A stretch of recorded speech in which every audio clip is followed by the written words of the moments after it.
Welcome everyone. Again, my name is Jason Grillo with AirMiners. It's a pleasure to see so many folks in the waiting room and then who are now in our event.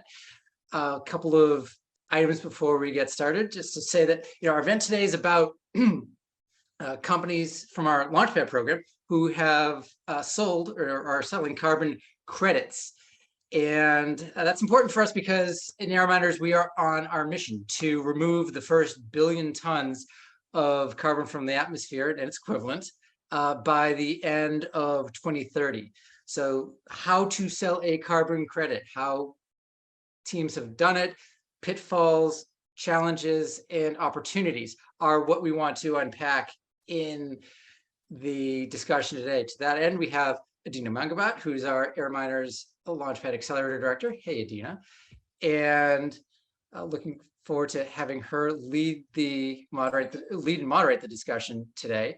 One note about Launchpad, by the way, we are in the throes of recruiting our next batch of Launchpad. So if you are a early stage carbon removal startup and are interested in learning more about, hey, how carbon markets work, how to do a techno-economic assessment, or need pitch coaching, this is a program that we've worked on over the course of almost 2 years now, really, to get to a place where we feel that it would be great for places to join, learn for 6 weeks, and then go to raise money and ultimately sell carbon credits. So I'm going to post a link to that in the chats shortly. For the run of show today, we're going to have a conversation with our panelists, Josh, Morris, and Paul, and I'll introduce them in a second. And then we'll have Q&A with you. So feel free to ask your questions in the chat, and we will try to get to them as best we can. If not, then if we can't get to them, I'll share the panelists' contact information. By the way, they're in AirMiners too, so you can ask away there as well, and we'll field your questions, answer them with the panel, and then we'll stop the recording at 60 minutes in. That'll be the end of the formal part of our presentation, then have half an hour of networking in Zoom breakout rooms. So with that, I just want to say thanks again, and just talk about Paul Needham, who's the CEO of ARCA Climate Solutions. ARCA is formerly known as Carbon Minerals. They are a winner of the X Prize Milestone Award. Morris Bryson is co-founder of Silicate Carbon out of Ireland. And Josh Stolaroff is the Chief Technical Officer at Moat Hydrogen, also a Launchpad alumnus. So, and then I mentioned Adina before. So with that, I'm going to hand the discussion floor to the very capable hands of Adina Mangabat. Adina. Thank you so much, Jason. All right, and thank you again to our panelists for joining us today, and for all of the folks that were really interested in having this conversation. We really do want this to be a conversation, so if you have questions, do drop them in the chat, and we will do our very best to field them and put them in, sprinkled amongst some of our questions that we've already created. We also will have time at the end, specifically for just straight Q&A, so look for that. So without further ado, we're here to talk about how to sell a carbon credit, right? And all three of you have done that in various ways. And the first question, I just want to take people through this journey of what did it look like? And so the first question that I have for you all is, how on earth did you figure out who you could sell to? So whoever wants to take that one first, just unmute yourself and go for it. Paul, go for it. Hey, yeah, I'll go because I think we're the way in which we're selling carbon dioxide removal credits might be unique, but also might be a pathway for many companies. So I'm Paul Needham. I'm the CEO of ARCA, and we are a leader in this new field of carbon mineralization. Our mission is to help stop and reverse climate change by capturing gigatons of CO2 and returning it back into the ground. So we're developing a range of technologies that accelerate the natural geochemical process of carbon mineralization, the transformation of CO2 from the air into solid carbonate minerals. And here's where we get to our buyers, because we partner with producers of critical metals. These are the mining companies that are finding and delivering the metals and minerals that we need for the clean energy transition. We help them transform their mining waste, the byproducts of the mineral processing and extraction process that they have. We help them transform that mine waste into a massive carbon sink. So again, we're capturing atmospheric CO2 and transforming it into rock where it's safely stored forever. So when we launched the company, our initial thought was, let's generate carbon removal credits and sell them to, Fortune 500 tech companies, the climate leaders, the usual suspects. But what we learned when we really began engaging with the mining companies more deeply is that they want the credits too. The good ones are on a journey to get to net zero. They need the carbon removal credits. They're taking a number of steps to reduce their emissions, but to get to net zero, they need to inset. So we're in negotiations with a handful of these companies now, and it looks like we're going to be sharing the credits with them. So some of the credits will stay with the mining company. They will use those credits to help them achieve their own net zero targets and possibly to bundle with certain minerals so they can sell carbon neutral nickel, for example, into the market. And then the credits that we retain, we sell to hopefully we've sold some already, but we sell to the usual suspects, the climate leaders. Got it. So it really was this discovery journey where you thought at first it's going to be the major Fortune 500s, but then as you got into it with having to really work with your essentially suppliers, that you discovered that there was actually two pathways. Yeah, that's right. We thought we might be leasing access to their waste or paying to access their waste, and then we would keep all the credits. But turns out they want the credits too. Yeah. And I know your story isn't necessarily totally unique in that sense with regards to some of our panelists. So Right. I'd love to hear about that process for either Morris or Joshua, what you've discovered in the process of figuring out who on earth can you sell this to? Yeah, I guess that makes sense for me to go next then. So hi, I'm Josh Dolaroff. I'm the CTO of Moat. We turn woody waste biomass into hydrogen and CO2 for geologic storage. So we have two value streams. We have carbon removal and hydrogen for sale. We identified early on that one way to monetize carbon removal in this process is through the California Low Carbon Fuel Standard, because if you're selling a fuel, which hydrogen is, you get a higher value on that market for a carbon negative fuel. So we started out thinking we would sell the hydrogen to a fuel supplier and we would, through some contract mechanism, get credits on the California Low Carbon Fuel Standard market. We also looked from the beginning at the Fortune 500 carbon removal markets, and that is an option, especially outside of California, and something we're pursuing elsewhere. But for the first project, this, sell it as a fuel and monetize LCFS was kind of the plan. Where our thinking changed is when we got a VP of finance on the team who had project finance experience and said, hold on, you guys, we're thinking about this wrong. You can make things pencil out. You can make things pencil out with short-term carbon removal sales, or you figure out what you think the credit price is going to be and project, that's fine. But to build a project, you need a bankable contract with a credit-worthy counterparty. And what that meant for us was we needed someone to take the risk on low carbon fuel standard pricing. And we were fortunate in that we got our hydrogen customer to do that. So our hydrogen customer is a big company. They have the ability to write a long-term contract and they can monetize LCFS. And yeah, we give them a lot of the value to do that, but we have to get a project built. So that was our strategies. Similar to Paul's, we bundle the carbon removal with the hydrogen and sell it for a premium. And that's how we're solving the problem for the first facility anyway.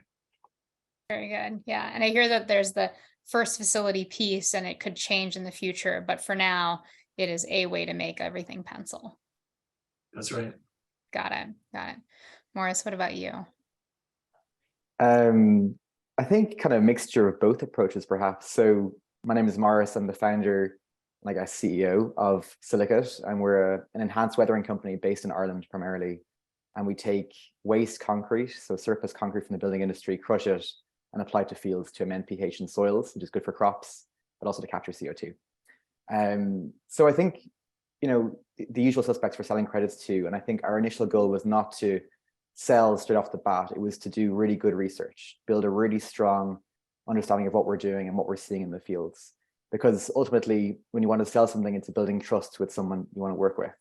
And in order for us to build trust with our customers or would-be customers, it was a case of, for us, of building a great repository of information about what's happening in our fields. So we started off doing lots of detailed field experiments and lab experiments years ago now at this stage. And that gave us a really kind of strong foothold of what's actually going on and a good foundation to build on. So that was kind of the critical thing.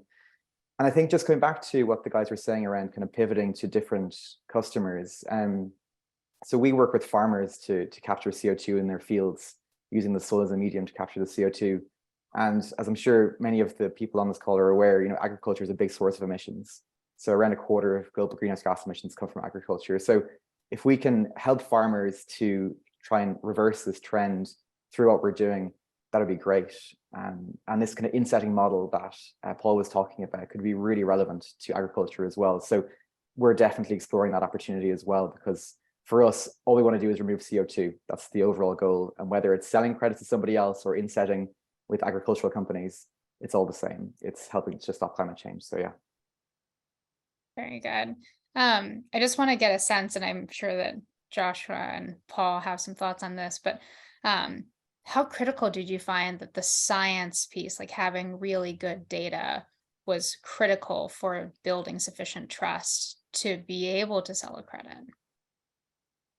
Yeah, absolutely critical. I think like the other teams here, you know, that this company grew out of the science. It was launched out of the University of British Columbia. Professor Greg Dipple is the co-founder, together with Bethany Ladd and Peter Sherman, all geoscientists, hydrogeology, geochemistry, and they'd already published on methods for measuring the rate of CO2 flux from the air and quantifying carbon mineralization. So they'd already sort of established some thought leadership in this field, and then of course discovered ways in which to accelerate it quite significantly. I think for the buyers that we have engaged with, I mean, based on the due diligence that they've done and how deep they wanted to go into the science, it was extremely important to them. You know, the standards and methodologies don't yet exist. So even under our purchase agreements, although the you know, formal methodologies for measuring carbon mineralization don't yet exist, but we do need to bring in third parties to do an analysis of the carbon mineralization. So, you know, the science is number one. Joshua, did you find the same thing was true for Moat? Our challenge is a little different because we put CO2 in the ground, and that's pretty easy to measure. One aspect of selling to a regulated market is that there is a framework for verifying what you have, your carbon intensity score. So the state has a process for applying and supplying the life cycle assessment that you'll need to do that. So our customers didn't worry about that too much. They figured the state will do the verification essentially. But we do have to convince customers that the project is viable. So there is a lot of kind of selling the company and selling the technology to the extent that we're selling the project to the customer, just to assure them that it's going to go forward. And that's a risk. And there's like multiple stage gates for how the customer engages with the contract as well.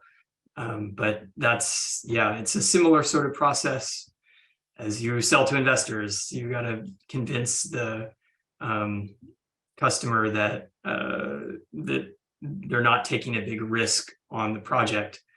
And every customer is going to ask for your financials, and don't give it to them, because and they'll all say, oh, but maybe we'll invest, and don't give it to them. But you have to probably give them some information that assures them that the project is financially viable in one way or another. So yeah, expect that. Yeah. Paul, I know that like different folks have sold to different groups, right? And I know that Paul, in your case, your buyers, I believe, requested some of the unit economics in order to do Yep. pricing because they were doing such advanced marketing commitments. So Joshua, your advice is don't share the financials. And in Paul, your case, it sounds like you had to. Well, if you want to participate, if you want to sell to Frontier, then they demand a very high level of transparency. And I mean, I suppose it's where the market is today. They're taking a huge risk by investing up front and paying up front for carbon removal credits yet to be delivered. And in many cases, and certainly in our case, the project hasn't yet launched. And it's in part because of their commitment that we're able to get the project launched. So yes, there's a high level of transparency required. We had to get comfortable with that. We ended up getting very comfortable with providing full transparency on the unit economics, very high transparency on our technology, or at least one piece of our technology. So we've got different technologies in the portfolio, some of which will deploy on this first project, and those technologies will help generate these removal credits. Naturally, the buyer wants to understand those technologies, and they need some confidence that we're going to be able to deliver. But we've got other technologies we're developing that won't be on this project, they're earlier stage.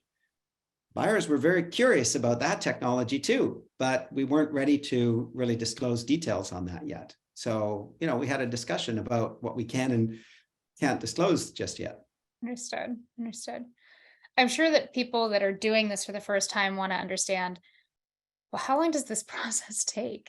Like how many people did you have to speak to before you actually found somebody that was really aligned and wanted to invest and buy the credits that you were producing? I'm just kind of curious about the quantity of people or length of time, especially given that this was a learning process for all of us since the market was so new. So just giving kind of rough estimates. What did you think? And we'll just take quick shares from all three. I can go. I think it takes a long time, at least in our case, to build a really strong, compelling purchase, something to buy.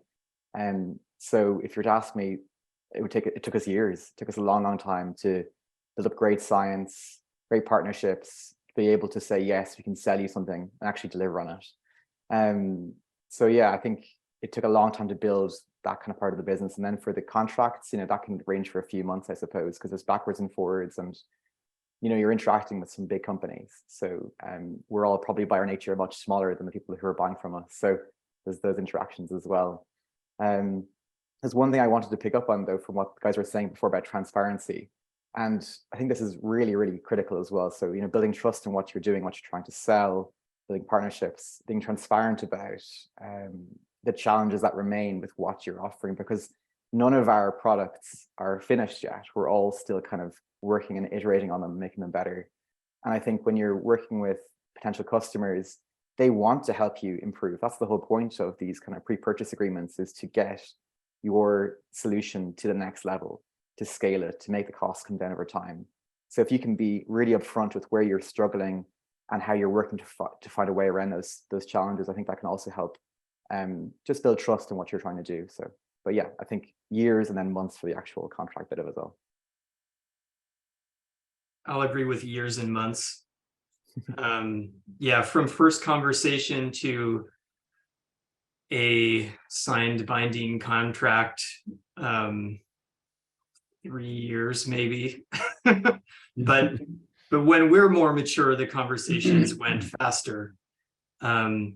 But also relationship building is important, and they want to know that you're going to be around for a while. All our customers are on our investor update email list, so they see our company progress, and the idea of watching us make steady progress as a company is important to them.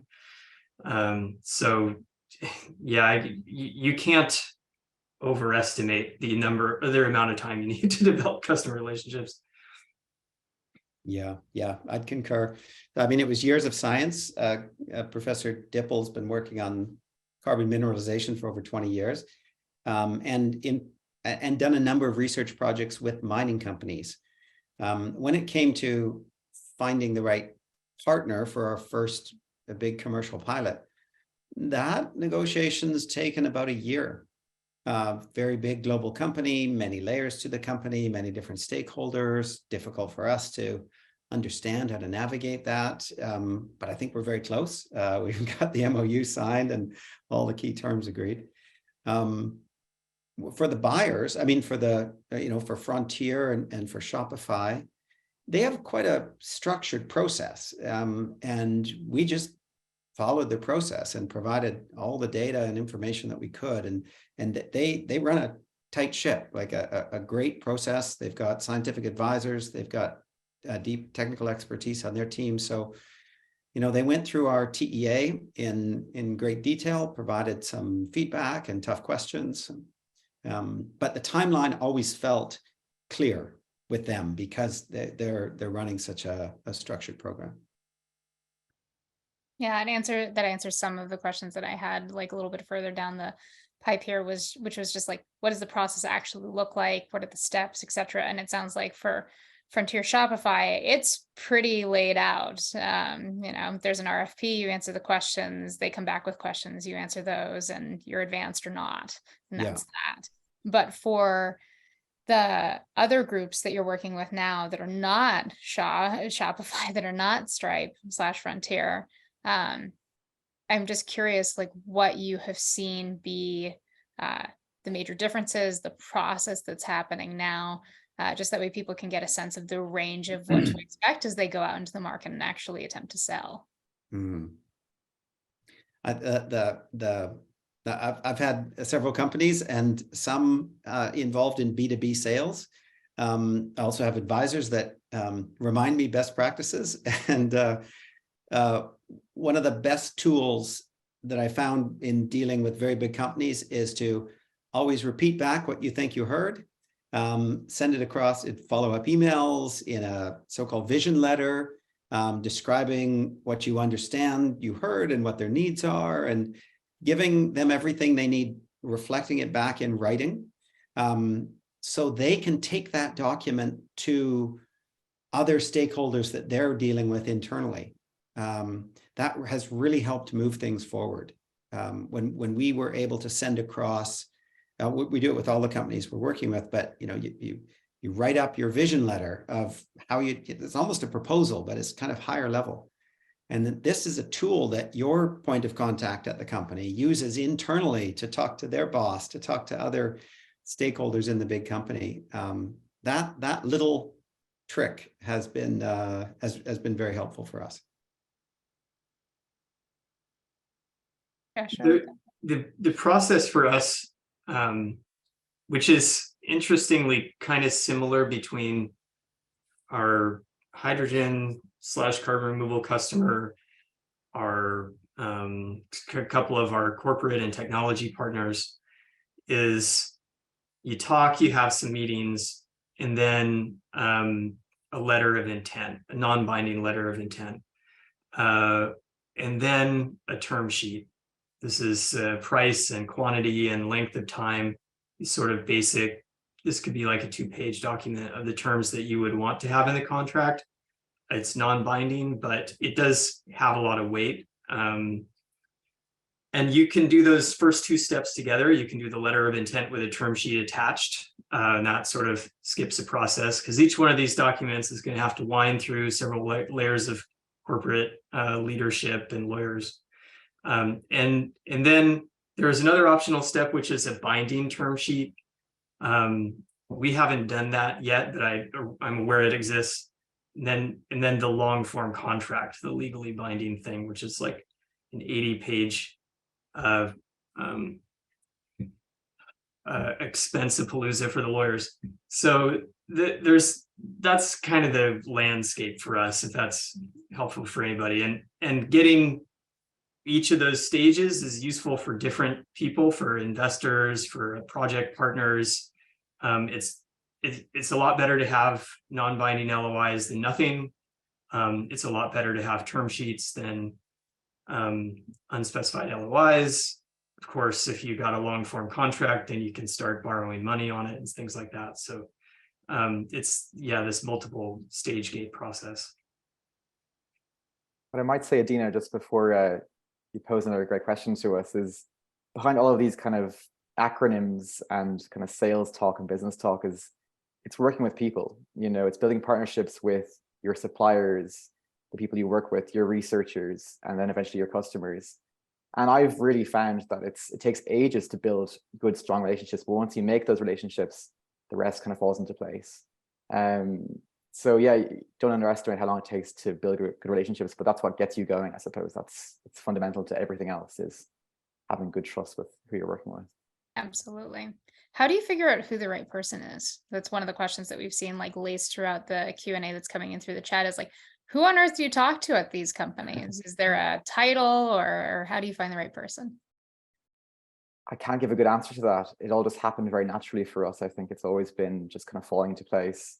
But I think you'll find that person by finding someone. You know, you might speak to someone like Adina, and then Adina says, actually, no, I think actually Jason's the person to speak to within AirMiners. So that kind of movement through organizations usually works. So I think approaching an organization through some portal is good, and then you'll eventually end up at the right door. I think that's how it worked for us anyway. Paul or Josh? Yeah. No, I'll just add to that. Yeah, I mean, as Morris was saying, first you have to be ready, and you got to have the science right. Then you've got to find the right person in. A warm introduction is always best. What we're selling here, either in our case with, you know, partnership with a mining company, or if you're selling removal credits,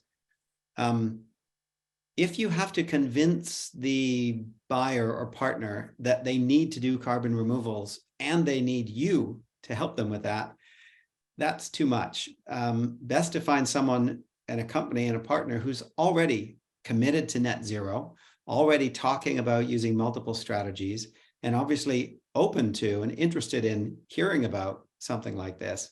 I think it's tempting to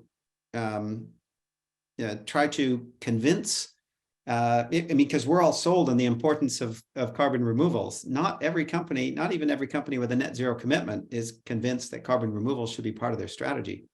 So it's very important to sort of qualify your prospects and narrow your search to companies that you know are deeply committed to net zero, maybe have been talking about carbon removals, maybe have already made a carbon removals purchase.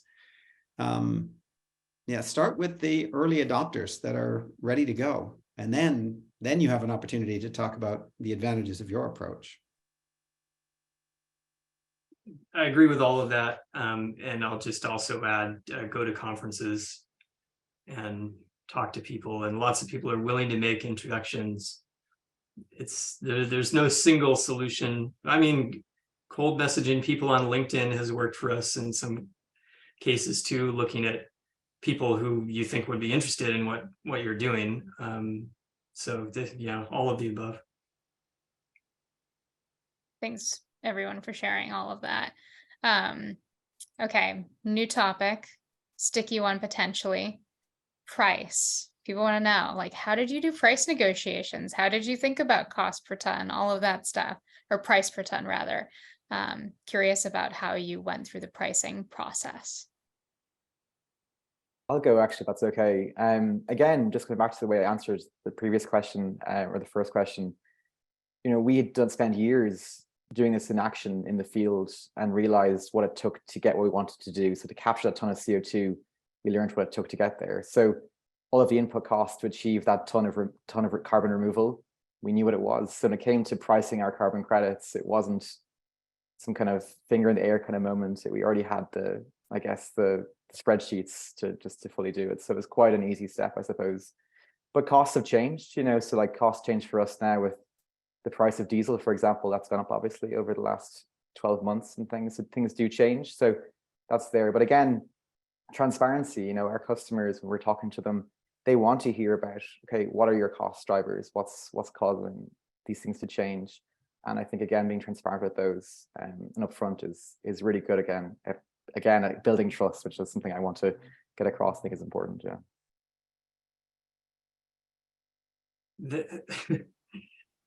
We have discussions about pricing strategy like every week. So yeah, things keep changing. My advice is get a commercial manager as soon as you can, because price negotiations and contract negotiations have art to them, and it's hard to do that right if you don't have experience. My other piece of advice is build a cost model for your competitor. So for us selling hydrogen, that often meant electrolysis. And when I built an in-house model for electrolysis pricing, it helped me understand the market a lot, and it gave me ammunition when customers would come back and say, oh, well, we can go and get it for $3 from this other project down the road. And I would know that that was bullshit, because you can't make $3 hydrogen with electricity prices being where they are. So, if direct air capture is your competitor, build a direct air capture cost model, understand the assumptions that one would have to use to get to $100 a ton direct air capture. Are they getting free electricity? Are they getting 0% interest financing?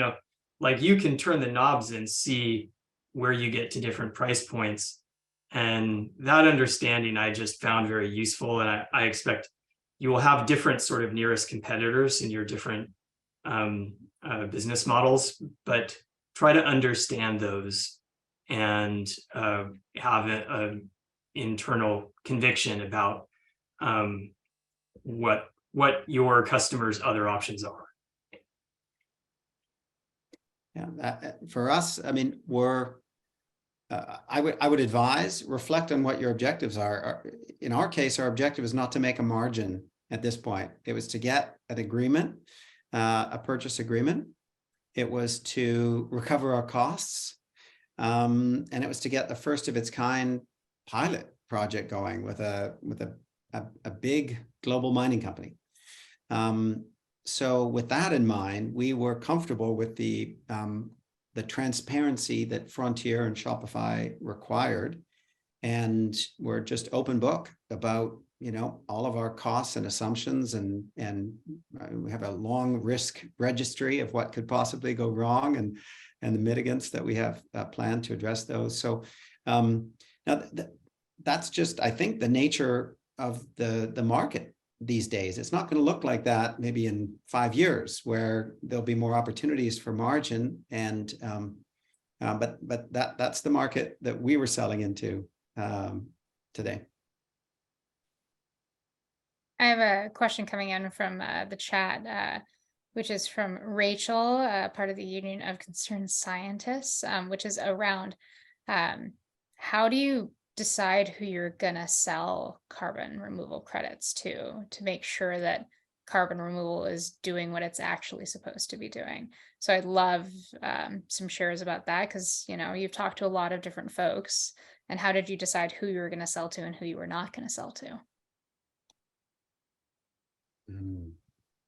Great one. I'll let one of you guys go first.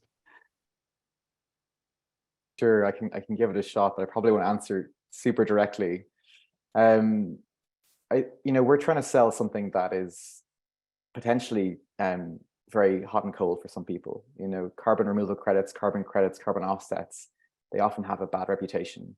And I think that Guardian article from a few weeks ago was a bit of a wake-up call, I think, for what we're doing. In CDR, carbon removal, we all think it's great what we're doing, taking CO2 out of the atmosphere. But for other people, it's not necessarily so good. It could be a way of kind of obfuscating what we should be doing, which is reducing the amount of CO2 we're putting into the atmosphere in the first place. And I completely agree, to be honest with you. I think we really need to. So I think all of us here would say the same thing. It's that this isn't a way to stop emitting CO2. It's necessary to go alongside it. We have to do both. So when you look for customers, or when they look for you, you want to work with people who feel the same way as you do. So this isn't a way to keep emitting. This shouldn't be a greenwash. I hope, and I definitely believe that the companies coming into the carbon removal space, they're trying to store CO2 for more than 1,000 years. I think we're all in the same kind of boat, which is that we want to do this right, not pretend, not make a mess of it, I suppose. So I think we've got to, a lot of work has been done in carbon credits before this kind of high quality space came along, but building on the lessons from that to build trust in what we do. Again, I keep saying the word trust, but I really feel it. I think that Guardian article really resonated and made me think, you know what, I think this is great, but does everybody else? No, not necessarily. So yeah, finding customers that feel the same way about it as you do, that are striving to lower their own emissions, they're the ones you want to work with. Because, in 10 years time, if I partner with companies that don't feel the same way, I won't be around in 10 years. Silicate won't be around anymore, because your word is or what you're doing is super important, what you put out there. So yeah, that's how I would answer that. Yeah, I'll jump in. We want on the CDR buyer side, we wanted to work with companies like Shopify and Frontier and Stripe because they're early movers, because they're technically super smart and they're teaching us things with their questions and advice. They've got very high standards. We felt like, gosh, if we could successfully fulfill contracts with these buyers, then we're going to prepare ourselves for the bigger market ahead. So they felt like the right place, like that we aspired to be able to sell to Shopify and to Stripe. On the other side of our business, the mining company side, things get tricky. Mining is, inherently destructive. You can't dig a hole in the ground without disturbing nature. Historically, it's been very carbon intensive. So we had to think about what our criteria were. How would we select mining company partners? Which ones would we say yes to? Which ones would we say no to? Thankfully, we're not, the first people on the planet to grapple with questions like this. So we found something called ICMM, the International Council on Mining and Minerals. They've established a set of 10 core principles around sustainability, stakeholder engagement, human rights, indigenous rights, and 10 core principles. And it's not just a set of principles that everybody says, all their members say, yeah, that's cool. They actually, to be a member of ICMM, you need to commit to these principles, and you need to commit to third-party verification that you're living to those principles. So it's quite a high standard. So we only work with mining companies. We only do pilot projects with mining companies that are members of that. That helped provide a screen for us. And sorry, back on the buyer side, we were approached by one fossil fuel company that said they wanted to buy removal credits, and through conversation, it sounded like they wanted to use removal credits to sell carbon neutral gasoline. And that didn't sound to us like a great use of carbon removal credits. So we didn't take that conversation forward. There are all kinds of interesting strategic decisions to be made around some customers. And what Paul just mentioned, would we sell hydrogen to a refinery for them to make lower carbon gasoline? We haven't gone down that path. We made some choices about where the CO2 goes. We decided early on not to sell CO2 for enhanced oil recovery. That's pretty easy. But selling CO2 for making synthetic fuels is a question that comes up a bunch, and it's become a context dependent answer. So all I'll add to this is our orientation around customers changed a lot when we got the project finance strategy. And to do project finance, you need big companies who are creditworthy and can sign long contracts. So we focused a lot more on big companies than on startups and and smaller plays, because while those things are great in a mature market, if we already had a plant running, we'd be happy to sell 5 tons over here and 3 tons over there and whatever startup. But to get something big off the ground, and our projects are big, you need big partners. So that does inform how we think about customers significantly. Thank you all for those really thoughtful answers. I've got one more question before we open it up just to straight Q&A. And my question is what advice do you have for your past self now that you've sold a carbon credit? Like, what do you wish you'd known?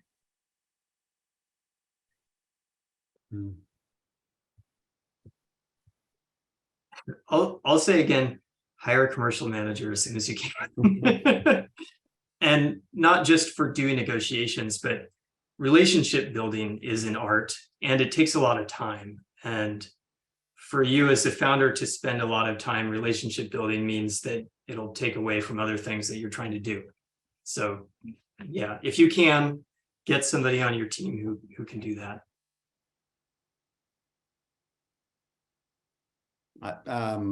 I'd say get third-party review of your TEA. We've got a lot of capability in-house, given the scientific founders that we have. But it was enormously valuable when we started to bring in third parties to look at it and critique our TEA. I think we should have done that a little earlier. It would have helped us in our discussions with the buyers.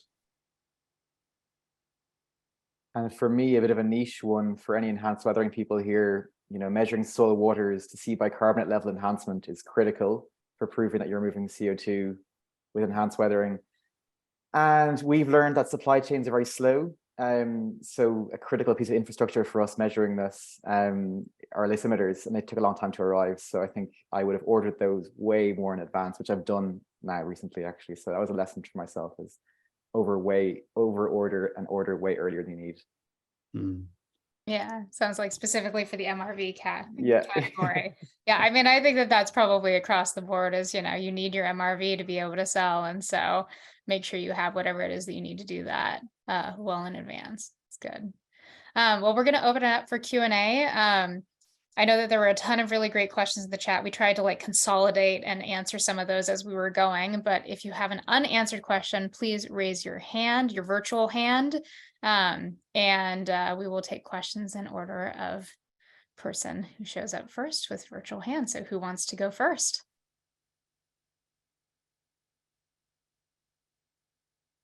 Hey, raise your hand in the Zoom. There we go. Luke. Hi, everyone. Thanks. Great panel. Current AirMiner here, co-founder of Carbon Run. Just building on the price question, curious around the sensitivity customers had around price, whether it affected their volume, and also whether first opportunity to purchase future vintages at lower prices was a useful tool to move people into these lower volume, high price agreements.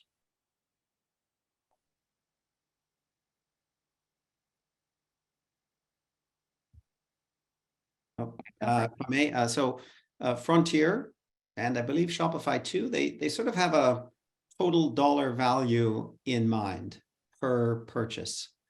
It may not be the same for every company, but they've kind of got a total dollar volume in mind, so that the number of credits depends on your price per credit, and so that's how it played out for us. And again, we had to be very transparent, wanted to be very transparent about our real underlying costs for the first project. It was important to us that they also offered an option to do a larger purchase once we deliver on the milestones of the first purchase agreement. So in this case, it sounds like, Paul, it wasn't like, them trying to negotiate on their behalf to be able to purchase future vintages, but it was actually a request on ARCA's side to provide you with some stability for future future purchases for fundraising purposes or forecasting purposes? It was Perhaps neither of those. It was the knowledge that based on how transparent Frontier is, that in all of their initial purchase agreements, they are also looking for that opportunity to do longer term deals later on. And knowing the size of that fund and knowing the collection of partners they brought together, and this is just the beginning, we feel like if we can perform well under this contract, then we've got ready buyers when we're ready to scale. Right. Thanks so much for clarifying that. Very quick follow-up, Adina. Did you get a sense of how they determined the price total that they were looking to purchase from your technology, for instance? I believe they provided guidance as to the total dollar volume, total dollar price, not per ton, but the total dollar that they were willing to do somewhere along the process. Forgive me, I forget if that was something that was indicated up front in their materials, or if that came through the discussion as we went through the process. I don't recall. Thanks so much, Luke, for that question, and Paul for that answer. Chad, go for it. Yeah, thanks for all the information, Paul and Morris and Joshua. I guess if I'm correct in understanding, it sounds like all three of your I guess approaches rely on waste streams from other industries. How I guess how much do you think about being potentially disintermediated by those companies who might take their waste streams and, you know, I guess try to capitalize on the offsets directly themselves? Is it mainly through your technology and measurement of the CO2 that you're sequestering, or is there other things involved as well? I can go if you want. Yeah, it's a great question, and look, I think none of us really know. Well, I certainly don't know. You know, who knows what will happen in 5 years' time? But I think the partnerships we've built now with our suppliers are just great and really strong. And I think, you know, the critical thing for carbon removal credits, or even if we move to an insetting model, you need to be able to measure what's happening in the field, and this requires, in our case, really specialist knowledge. You know, everyone we've hired has a PhD in geochemistry. I'm the only one who doesn't have that. My background is more agriculture and carbon finance. So I think that's probably will be our edge maybe in time, is the measurement part of things. But yeah, who knows how things will change. But for now, I think it's working very, very well. I think every party involved in the whole process from beginning to end is doing okay out of the current arrangements. So it's working well.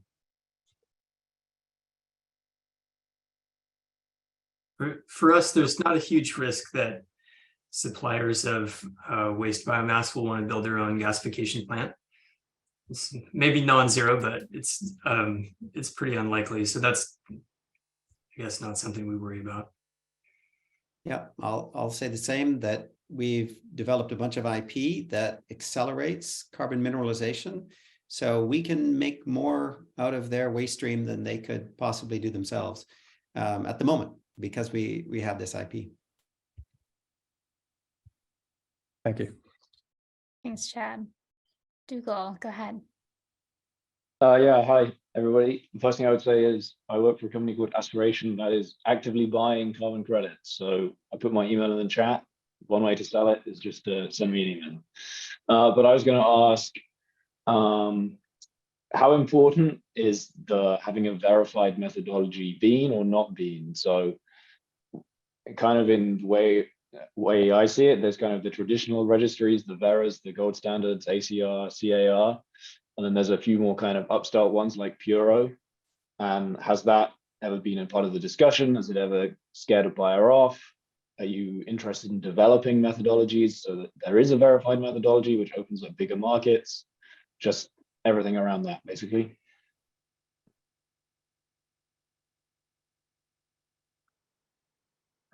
I can say we've punted on that a little bit because we're not selling to voluntary markets. We're starting with the regulated market, but it's something we'll have to, I'm sure at the point that we sell to private carbon removal markets, we'll need a verification method. They'll want that. So in the future, yeah, I could imagine that being valuable.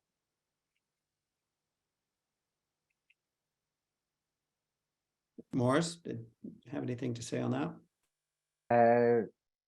I mean, I just think it's kind of, I'd imagine this is the way it has to go. You know, we can't just keep saying, hey, we're doing this and then keep buying from us. I think that probably won't work indefinitely.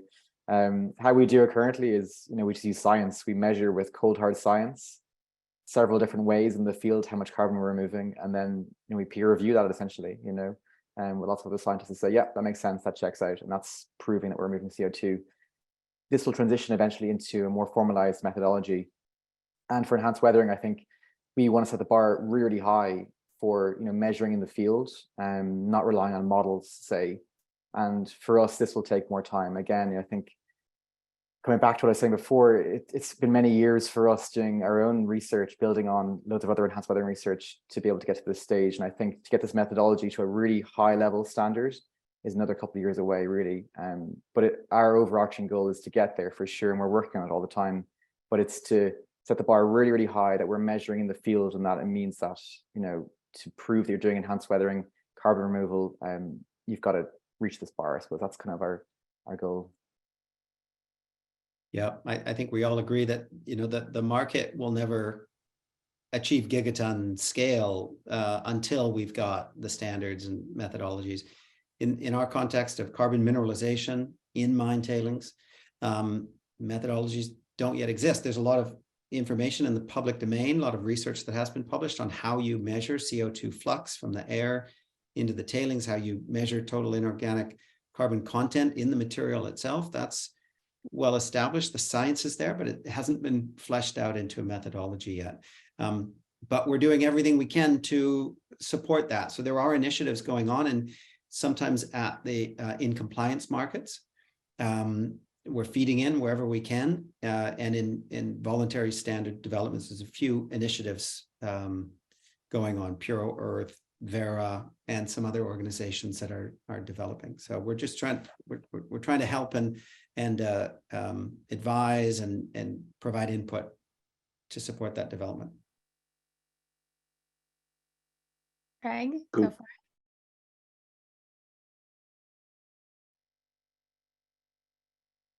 Craig, are you there? Craig, you're up. Oh, sorry, I didn't, there we go. Sorry, I didn't hear you. Thank you. Thanks so much. First of all, thank you for the panelists. Really valuable session. I'm sure everyone will agree. And thank you to AirMiners. Paul, you mentioned this question for you. I think you mentioned initially you're getting that sort of initial term, and then the companies that you're working with are keen to have longer term opportunities, maybe with bigger contract values. Not asking you sort of the dollar amount of those, just curious about sort of how much bigger in magnitude are those longer term opportunities than sort of that first initial term that you sort of mentioned. Just curious in terms of how big their appetite is once they've sort of spent some time working with you and, you know, maybe got that initial term done. How much bigger is that longer term in terms of magnitude? So I believe Frontiers is fully transparent, and they'll talk about this even on their website and other materials as well. They're not committing to purchase X volume at X price in the future. All they're saying is it's almost like a non-binding letter of intent, where we both agree that if this works, then we'll get back together and discuss bigger deal. And I think that's all we can hope for at this point in the market. Yep. Okay, that's great. Thank you. Really appreciate it. Yeah. Makoto? Yeah. Hey, all. Thank you for a great panel. This was awesome stuff. Really enjoyed it. Question I have is regarding doing a third-party type of economic analysis, and more so doing that economically. So first of all, you know, if there are any suggestions for cost-effective options, we are definitely open to receiving those suggestions. But also just determining when we're ready for our own internal model to be reviewed, right? Like if there is a massive delta between where we are now and what sorts of inputs we would be receiving from those third parties, then we probably aren't getting the most bang for our buck, right? There's kind of additional improvement that we can do on our own. So wondering if you have any suggestions on both of those fronts. I might suggest finding, if you don't already have, some academic affiliations. since we grew out of the University of British Columbia, we kind of naturally had those. We were able to find others across the university ecosystem that were ready to lean in. There was a student project, a group of students that looked at an early TEA that was helpful. So I would try to tap those opportunities first. Great. And just as you know, the first part of the question in terms of options that are out there beyond academia, are there any particular companies that you would recommend? I'm sorry, I can't note offhand. We're working with a private individual who is excellent at this. Perhaps if you follow up with me afterwards, I'll check in with this individual and see if they're open to some more engagements. I appreciate that. Yeah. Thank you. Maurice, sorry, Morris, you said that I saw your hand. Well, I was going to say, Adina, you know someone very well who does a good job at this, right? We To do, Launchpad. we do. Yeah. Who we use at AirMiners for a lot of our crew is Grant Faber of Carbon Based Consulting. He was the guy who wrote the book for the Global CO2 Initiative, published public TEAs and LCA guidelines on how to do a lot of this, also worked for 12. So if you're looking for Grant, he's in AirMiners and he would be happy to chat. And Jason just posted his website as well. So awesome. This is amazing stuff. Thank you all. And this is why we're applying to AirMiners for this cohort. So this all sounds great stuff. Yay. Well, thank you for your last question. That is all of the time we have for questions, but Jason, I know, has a couple of quick announcements, including contact information, et cetera. So Jason, go ahead and take it away. Yeah, to that end, thank you, Dina, and thank you to all the panelists. It's been fantastic. So shared a few items in the chat. One is speaker email contacts, including Dina's and everyone else who's been on our panel today. We unfortunately weren't able to get to everybody's question, but feel free to reach out. Second, post-event survey. What do we do well? What do we not do so well? How can we make our events better? It relies on people like you in our audience to impart that understanding to us. So please answer that. That'll also be sending out an email shortly. Our next event is Monday. We're going to be talking about not how we sold carbon credits, but how we raised our first $500,000. That's with a group of additional Launchpad startup companies. And speaking of Launchpad, one more reminder, February 10th is the deadline for our accelerator program applications. I shared the link just here. Feel free to submit an application for any method of carbon removal or supportive startup. So that's what we like to see, and looking forward to hearing what your comments are and how. Adina has another additional announcement about Investor Demo Day. Please go ahead. Yeah, Investor Demo Day. So every batch of Launchpad that we offer, we also offer an Investor Demo Day, which is coming up tomorrow, I believe. Yeah, let me just see here. Yes. For previous batch alumni. Yes. So for our previous batch alumni, so that's happening tomorrow, 9 a.m. Pacific. And if you would like to request an invite, it is an invite. You must be an accredited investor in order to attend. But if you'd like to do that, you can find that on our website, and Jason will post the link in just a hot second. Yeah, airminers.org/invest. And I'll get that up in the chat now. So thank you, everyone.